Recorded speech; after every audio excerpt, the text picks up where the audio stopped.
ya kutaka kuona ndio imeharibu imani za wengi, kwa sababu imani ni kusikia na kusikia kuja kwa neno la Kristo. Ndio imani tunaipokea ndugu.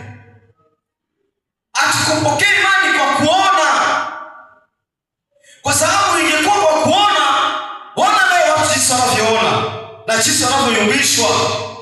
Utasikia nimeona mbingu na nchi sina nini nataka kibao. Vinapishana kabisa na maandiko ya neno la Mungu. Mara mwingine anakuambia usitumie sahani zenye maua, anaona huyo. Lakini maandiko yanasema tunaamini neno la Mungu. Ukiamini neno la Mungu hauyumbishwi ndugu, hauyumbishwi.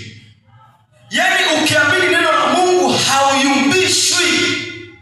Lakini sasa hivi zimetokea imani nyingi za kutaka kuona. Utasikia nimeona hiki, nimeona kile, nimeota hiki, nimeota kile. Kuna kanisa linayumba, halisimami hivi, halinyooki. Kwa sababu kinachonyoosha nyumba ni jiwe la pembeni. Wangapi wameshashuhudia watu wakiwa wanajenga, wako wanaekana jiwe kule na jiwe kule, alafu wanafuta nini? Kamba. Haleluya.